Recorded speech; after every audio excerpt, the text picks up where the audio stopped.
తారలు దిగి వచ్చిన వేళ కథ విన్నాం. బుజ్జి చాలా మంచి అబ్బాయి, కానీ ఎందుకో గాని బుజ్జికి సిగ్గెక్కువ. అందుకే బుజ్జికి ఎక్కువ మంది ఫ్రెండ్స్ లేరు. ఎక్కువసేపు ఒంటరిగా ఉండేవాడు. పుస్తకాలు చదువుతూ, బొమ్మలు గీసుకుంటూ, తనతో తను ఆడుకుంటూ. ఒక రోజు హఠాత్తుగా ఒక నక్షత్రం అతన్ని పలకరించింది. బుజ్జి ఆశ్చర్యపోయాడు. ఆ నక్షత్రం అలవోకగా కింద కొంగి, నాతో వస్తావా, ఆకాశం మొత్తం చూపిస్తాను అంది. బుజ్జి ఆనందంతో పొంగిపోయాడు. నక్షత్రం చెయ్యందించింది.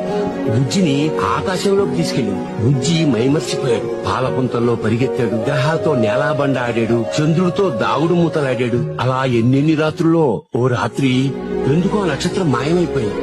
బుజ్జి ఎంత వెతికినా కనిపించలేదు. ఎంత పిలిచినా పలకలేదు. పిలిచి పిలిచి బుజ్జికి ఏడుపొచ్చింది. ఆ తర్వాత చాలా రోజులకి ఒక రాత్రి ఆ నక్షత్రం తిరిగి వచ్చింది. బుజ్జిని పలకరించింది. బుజ్జి మొహంలో చాలా రోజుల తర్వాత మళ్లీ నవ్వొచ్చింది. ఇది తారలు దిగి వచ్చిన వేళ.